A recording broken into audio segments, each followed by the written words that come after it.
Não é questão de política, é questão de coerência.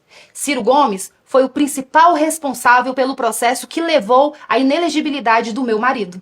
Durante a pandemia, numa live com outros esquerdistas, ele incentivou e conclamou as pessoas a chamarem o meu marido de genocida e pediu que repetissem isso o tempo todo. Ele chamou o meu marido de ladrão de galinhas, de corrupto, de burro, de jumento. Disse que Bolsonaro roubava gasolina. Disse que as esposas de Bolsonaro seriam todas ladras. Disse que os filhos do meu marido, os meus enteados, eram corruptos, que eram ladrões. E deu a eles um apelido: ovos de serpentes nas histórias. Essas foram as palavras de Ciro Gomes sobre os filhos do meu marido. Sempre foi um corrupto. Eu conheço o Bolsonaro. Bolsonaro roubava dinheiro da gasolina do gabinete dele. O que o Bolsonaro está com medo? Está com medo porque esses filhos dele são tudo bandido. O que está acontecendo é que os filhos do Bolsonaro são tudo bandido e o fogo está chegando perto. E agora, como se nada tivesse acontecido, os filhos defendem uma aliança com o candidato que deixou o pai deles, o meu marido, inelegível e humilhado. Tem mais. Durante a pandemia, ele insinuou que pastores e padres que prestassem assistência religiosa às pessoas deveriam ser presos. E quando vieram as arbitrariedades, as prisões, as condenações injustas do 8 de janeiro, incluindo a do meu marido, o Ciro Gomes se alegrou. É para se unir a esse homem que o PL do Ceará está abandonando um candidato legítimo da direita? É para se unir a esse homem que estão perseguindo e tentando retirar da disputa uma mulher nordestina, mãe de 4 filhos, que dedicou tudo ao movimento em defesa da vida? Já que a aliança com o Ciro é tão boa, por que o André não disponibiliza a vaga do seu próprio pai? Estranho, né? Por que só a mulher tem que ceder? Não dá para aceitar. E foi exatamente isso que me assustou quando cheguei a Brasília. Vi as postagens do Flávio contra mim nas redes sociais. Palavras duras, tom agressivo, defendendo André Fernandes. E, em consequência, apoiando a aliança com o homem que chamou a ele, a mãe e a seus irmãos de corruptos e de ovos de serpentes nas histórias. E não foi só ele. Os irmãos vieram juntos, de forma coordenada, com textos bem parecidos uns com os outros. Pareceu combinado, premeditado. Peguei o telefone, procurei mensagens do Flávio. Procurei uma ligação perdida. Procurei qualquer sinal de que ele tinha tentado falar comigo antes de falar para o Brasil. Não tinha nada. Eu fiquei triste, porque eu não imaginava que eles teriam essa reação. Eu redigi uma nota. Disse que lamentava se eles se sentiam afrontados, que respeitava a opinião deles. Pedi perdão, mas disse também, e vou repetir aqui, que eu tenho o direito de achar errado uma aliança com quem sempre se declarou inimigo do pai deles. Tenho o direito de ser coerente com os valores que eu acredito. Eu não vou trocar valores por pragmatismo político oportunista. Também não estou impedindo ninguém de fazê-lo, mas acho errado fazê-lo no primeiro turno. Ciro não terá meu apoio nunca, e na minha opinião, não deveria ter de ninguém da direita que apoia Bolsonaro. Mas essa é apenas a minha opinião, e eu tenho o direito de tê-la. Voltando ao Flávio, telefonei para ele, tentei algumas vezes, mas ele não atendeu. Algumas horas depois da postagem, ele retornou a ligação.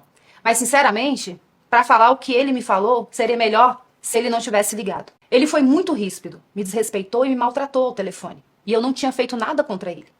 Ele disse que seria melhor eu ficar fora das decisões do partido. Disse que eu havia chegado ontem e não entendia nada de política. Diante dessa humilhação, eu disse a ele que estava tudo bem. Entendi que ele não queria o meu apoio ou que este era insignificante. E então eu me recolhi. Fiquei na minha e assim permaneço. Eu sou presidente nacional do PL Mulher. Fui convidada pelo meu marido e pelo presidente Valdemar. Eu percorri o Brasil inteiro, instalei diretórios em todas as 27 unidades da federação, ajudei a eleger 1.005 mulheres em 2024, um aumento de 45,8% em relação a 2020. Mas para ele e alguns que o cercam, eu não entendo de política. Tudo bem, eu me recolhi. E desde esse dia, ele não me procurou mais. Eu também não o procurei, porque estou respeitando o que ele falou, e é só isso. Agora, vou desmentir as narrativas e notícias que circulam na imprensa. Eu sei quem as planta, eu sei quem são as fontes. Eles me tratam como se eu fosse idiota, como se eu fosse alguém que chegou ontem, mas eu não sou. Eu sei mais do que eles pensam. Primeiro, eu nunca pedi, cobrei ou condicionei desculpas públicas de ninguém. Não preciso disso. Eu já liberei o perdão faz muito tempo. Eu não carrego rancor no coração. Eu entrego tudo nas mãos de Deus. Todo o mal que me fazem. É ao meu Deus que essas pessoas prestarão contas. Mas preciso que você entenda uma coisa, e isso é importante. Perdoar não é o mesmo que esquecer ou querer continuar o relacionamento. São coisas completamente diferentes. Posso perdoar alguém de coração e ainda assim reconhecer que aquela relação não é saudável. Perdão é libertação, não é obrigação. Segundo, não estou exigindo que se desfaça nenhuma aliança no Ceará, mas que adiem para o segundo turno. Eu sou contra ela, mas essa é apenas a minha convicção. Se a direita quer se unir para derrotar o PT, tudo bem, mas a coerência obriga que isso aconteça apenas no segundo turno. É preciso dar chance ao candidato que verdadeiramente se enquadra e defende os nossos valores. Já disse que considero um erro, uma traição aos valores das pessoas de bem, mas os caciques do partido no estado estão ignorando o perigo. Cada um responderá pelos seus atos. Ciro Gomes já provou inúmeras vezes não ser confiável. E ele não esconde isso. Semana passada, declarou na revista Veja que Bolsonaro e Lula são iguais.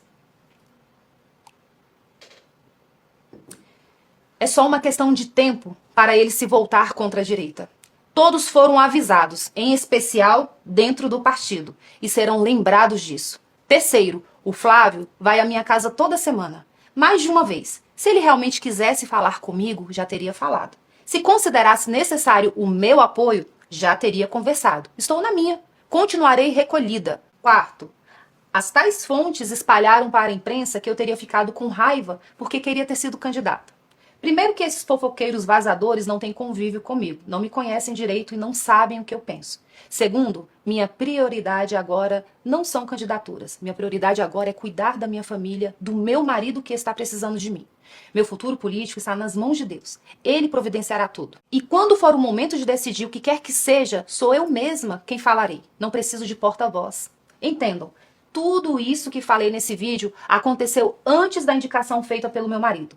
Os fatos são anteriores e não tem nada a ver com escolhas e cargos. Tem a ver com respeito e consideração. Mesmo depois de todas essas coisas, eu abençoei a escolha do Jair e a pré-candidatura do Flávio, nas mesmas redes sociais nas quais ele e os irmãos me atacaram e onde também foi publicada a entrevista dele me chamando de desrespeitosa e autoritária.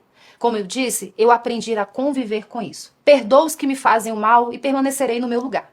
Mas tem uma última coisa que preciso dizer, o que dói de um jeito diferente de tudo que falei até aqui. O grupo de maledicência coordenada a partir de quem está no exterior continua agindo e me atacando todos os dias. Alguns deles até continuam aparecendo em fotos com o Flávio.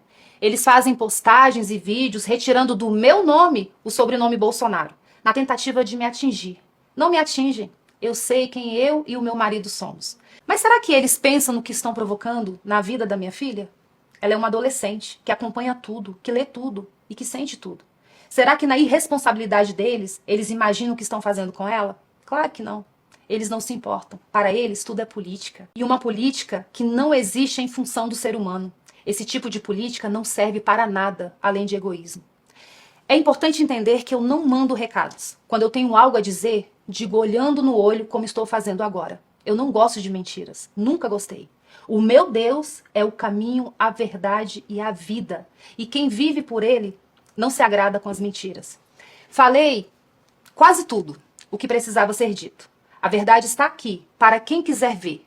Aqui do meu lugar, eu sigo cuidando do meu marido, cuidando da minha filha e servindo ao meu país da forma como posso. Essa é a minha missão. E dessa, só Deus me tira. Por último, eu quero aproveitar a oportunidade para agradecer publicamente, de maneira muito especial, as minhas presidentes estaduais e municipais por todo o empenho e dedicação à nossa missão e pelo apoio que vocês têm dado à pré-candidatura do Flávio. Vocês são o verdadeiro alicerce da nossa nação. São a força delicada que transforma o mundo. Vocês definem hoje o futuro do nosso país. Continuem firmes nesse propósito. As dificuldades nos fortalecem e a esperança tudo vence. Eu amo a vida de cada uma de vocês, mulheres alicerçadas. Que Deus os abençoe. Que Ele abençoe as famílias brasileiras e que Deus abençoe o nosso amado Brasil.